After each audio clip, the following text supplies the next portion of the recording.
Hey guys! Yeah, I know what you're going to say. Gale, why haven't you said anything about the events at Shonen Jump Championship Los Angeles yet? Well, the answer is simple. I'm a lazy bastard. I got caught up reading all that coverage, playing some games, blah blah blah. I haven't even updated my trade thread yet. I should really do that. And now I'm starting to get tired, so I'll leave the video about the jump for tomorrow, since there is a lot to talk about in regards to what happened there.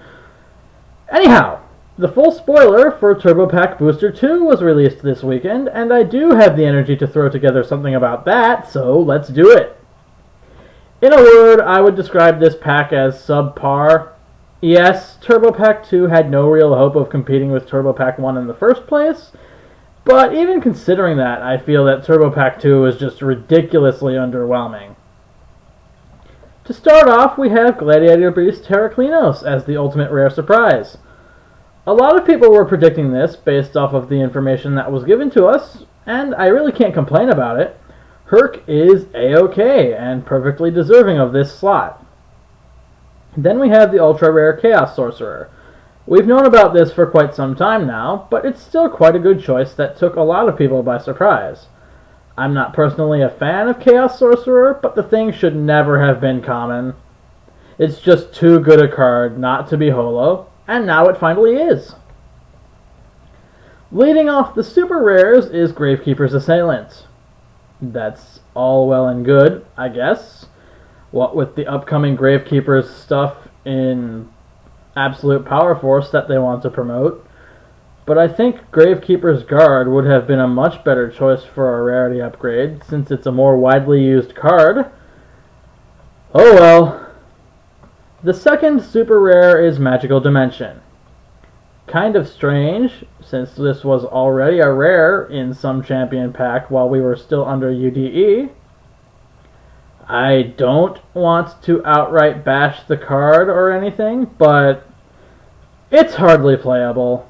I have no idea what moved them to make it a super, other than perhaps trying to plug Fortune Ladies. At any rate, not worth the slot. Moving on.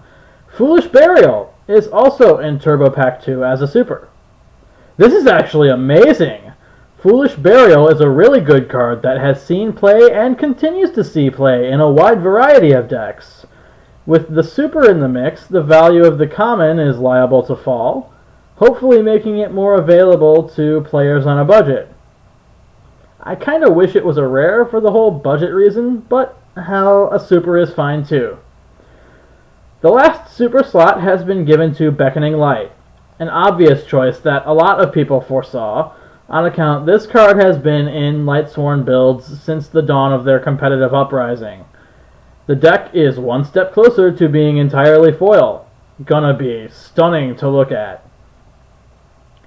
The lineup of rares is loaded with fail, starting with Gravekeeper's Spear Soldier. I have no words. Do Gravekeeper's decks even use this card? My Body as a Shield is a slightly better rare. It's proven to be quite a popular tech choice over this format, to keep Judgment Dragon, Bottomless Trap Hole, and more off your back. I don't hate the card or look down on it, but in my opinion it really pushes the envelope on what a single card is worth. It's obviously better in situations where it's protecting multiple cards, but even then I've ended up winning games quite often because someone paid out the ass to play My Body as a Shield. I'd probably only readily put this in Gladiator Beasts and Infernities, since the monsters are the soul of those decks, and the key to working properly. Anyhow, rant and stammering aside, Magical Stone Excavation is a rare here. I really don't see why it was included. It's only used in ridiculous turbo decks that Konami is always hating on with the ban list anyway, so whatever. There's a rare Mist Archfiend. Really? Really? Both Light Imprisoning Mirror and Shadow Imprisoning Mirror seem to have made the cut for rare slots as well. Cool, being the key anti-meta cards and everything, but completely unnecessary since they were commons. Oh, speaking of commons, the commons in Turbo Pack 2. Necro Valley. Okay, we get it. You want people to use Gravekeepers. Jeez. Anti-Spell Fragrance. This is actually fairly cool, since the card is a promo that's somewhat hard to come by. Gravekeeper's Cannon Holder. What the fuck? Ugh. Autonomous Action Unit.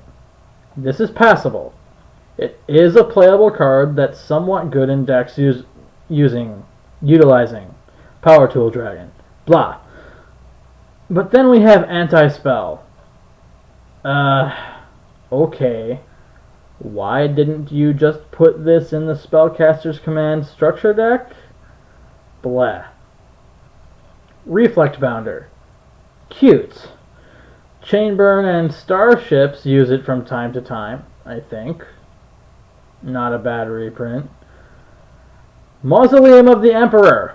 I so called this one.